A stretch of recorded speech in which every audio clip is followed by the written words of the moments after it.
Hey CCO Nation, you are back with your boys Brando and Ryan for another CCO Top 10 list. Brando. What? It's not a top 10 list. But there's a list of 10 cards. It's just a 10. A 10. It'll be in the top 10 playlist. You can find it there. But it's not in any kind of order? No. What are we doing then? Can you hear my stomach growling? Yes. That is so loud. We were talking about burgers before we started recording. We were also talking about beer. I think that's the actual reason.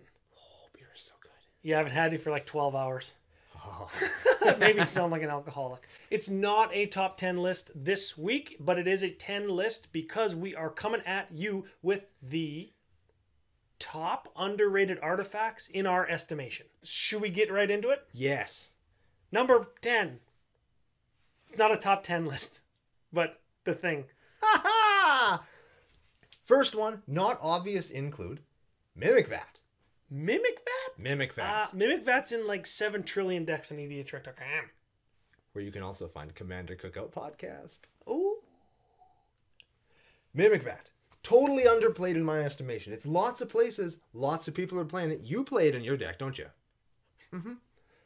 It does what every deck wants to do, which is break the color pie, break parity, jack up your opponent's stuff, and beat them to death with it.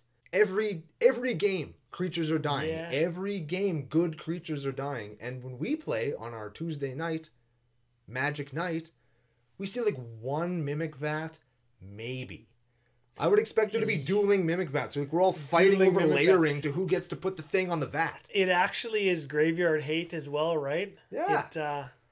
It's good. You can beat people to death with their own creatures. It's color pie breaking, like you say. What is the Arc of Mono Problematic all about? Breaking the color pie. That's it. Yes. Got it. Next card. It's not in any order. Jester's Cap. Jester's Cap. Pay a bunch of mana. You can search through your opponent's library, find 3 cards, exile them. Not as good as it used to be back when you could play things like Emrakul. Tolarian Academy. Yeah, all kinds of that dirtbag shit. This used to be super popular back like in the EDH days of old, right? When it was still called EDH. But why did it go away? People still play douchebag combo decks that run off of 1 or 2 cards. And if you can get both of those cards and another one, you've beat them. Is this an oxymoron? Answer me this. Okay, so cards got better. That's why Jester's Cap isn't around anymore. So does that mean cards got better, so you cut your Jester's Cap? Or cards got better, you should play Jester's Cap to get those better cards? Ooh, it's the circle. Right? Yeah. And you should play Jester's Cap. That's the point. That's why it's here. That's why it's floating between us right now. Yeah. Yeah. Next up, Power Matrix. Power Matrix. I like this one. Let me do this one. Okay. It's like a mini Achroma's Memorial. It's like a mini Eldrazi Monument. Closer. It's gonna buff your guy. It's gonna give your red guy flying if it's not a dragon. It's going to give your white creature flying or trample if it's not an angel. And it's not going to draw the hate that Achroma's Memorial or Eldrazi Monument is going to draw. So you're going to get something out of it before they destroy it. And it could be a corner case combat trick. Let's say F.U. Evan is swinging at somebody with a great big Omnath that doesn't have trample. You can just jump it over the guy's blockers and help him kill them. You can target somebody else's creature with it. Oh, I didn't even think of it. So good. Power Matrix. There it is. Mercadian Masks, baby, all day long. Was it in Masks? Yeah, baby. It's terrible now. Next card. Anvil of Bogardan. Bogardan. Sure. That sounds like a funny nickname. Somebody named Dan. We got to give a Dan nickname. I like it. So if you're out there, it's a thing. Link is below. Just click on it and go there. It's kind of a cheaper Howling Mine that, if played in the right colors, a la green and black, you can fill your secondary hand, which is the other word for a graveyard, with cards. You're going to draw 2 things, put a thing here. It's so good. I like it. I think F.U. Jesse used it to kill me one time when he mass reanimated a bunch of like aristocrat creatures and then sacked a whole bunch of stuff to Eviscera Seer, including a Protean Hulk that let him get a whole ton of 0 drops to sacrifice. Yeah, it was terrible. Yeah. Anvil. Let it be known I built that deck. Anvil is so good. Next card. This is a bit of a combo of cards. So if you have money, or if you have money but you don't want to spend it on an underplayed artifact. Or if you don't have money. Or if you don't have money. That's the thing. That's okay. Sure. First card, Kill Switch. Now, Kill Switch, you tap it. Obviously, it taps down all the other artifacts. They don't untap until it untaps. It screws everybody's artifacts up, but not yours. Because you can untap it, and then your artifacts work during your turn. What am I always saying? As long as I'm having fun, I don't care if everybody else is having fun. How about nobody has fun? Null Rod. Yeah, Null Rod, also underplayed. It's a lot more money, but let's face it, sometimes you just want to turn the damn artifacts off. Fuck! Bless you. Hold on, my eyes are watering. Yeah, goddamn Null Rod. Like, thanks CCO Nation, you turned him into a stacks player. Got him. Okay, moving over to my picks. Card number 5. Codex Shredder. Maybe C's playing Modern. I'm not sure, but foils are like $6 or $7. What? Is that Modern? I don't know. It's certainly not EDH. Nobody's playing it. No. Okay, 1 mana artifact. You can mill yourself, which, okay, filling up your secondary hand, and you can pay 5, sack it, get something back from your graveyard to your hand. It's Sun Titanable, so you can get it back with your Sun Titan in your mono white list. We're talking about Arc of Mono problematic. We're talking about getting board advantage in white. Use your Sun Titan, get your Codex Shredder back, and then reanimate your guys. Play some mill. Playing mill in your mono white deck to do Reanimator. Welcome to CCO Nation. Next card. Clue Stones. Clue Stones in general. Now, before everybody rags on me, and before you say, but we're doing monocolored, let's look at 2-color. Let's look at 2-color and say 3-drop Mana Rock gives you both the colors that you need. Cool. And you can sack them to draw cards. So I know it's not quite like Commander Sphere where you can just sack it at any time, but in a pinch when you have lots of mana at the end of the game, you can sack these to draw cards. I think they're underplayed. Everybody hates them. They rag on them. I don't hate them. There you go. That's why we're boys. Yeah. That's all you need to know about that. Bantu's Monument. I like the monuments a lot.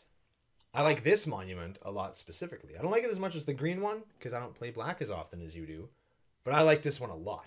Here's what I think about Bantu's Monument. Okay, so if you're going to play Goblin Electromancer or Gutter Snipe in your Is It Spellslinging decks, Bantu's Monument is that. Both of those cards combined for creatures. And there's combo potential, there's graveyard potential, there's drain them out potential, like you had brought up. If you're glimpsing nature and then playing creatures, you could just shit roll some guy, and then you only have to beat one person to death with all your creatures. Very much so. Number 2. There it is. Now, here's the thing.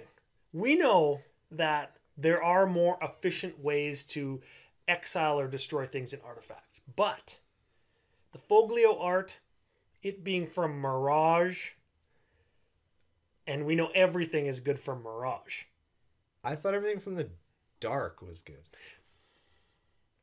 Everything from the dark is great. Amulet of Unmaking.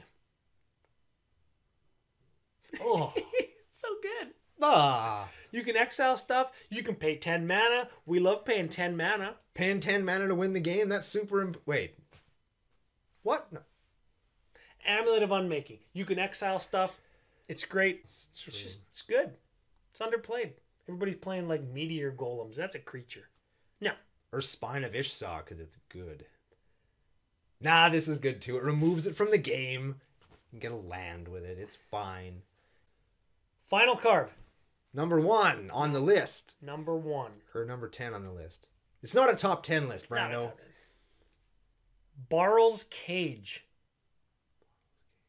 Oh, right. Yeah, that's the Frost Tappy one. Where, right? Sort of. The creature already has to be tapped. So, I think we actually played this card in Turbo Traxa. Like week 8 of Commander Cookout podcast. Project Atraxa. You can find it on the episodes page on commandercookout.com. This is good. So somebody swings out, they Alpha Strike. You got a bunch of mana late game because nobody Alpha Strikes until the late game. Keep all their stuff tapped and just sneak in. Maybe this will get you a win. And if nothing else, it's going to prevent people from attacking because they don't want their creatures to stay tapped. And then you can sneak in with a power matrix in the back door and kill them. Power in the back door. Yeah. Don't Google that. No. That went to a dark place, Ryan.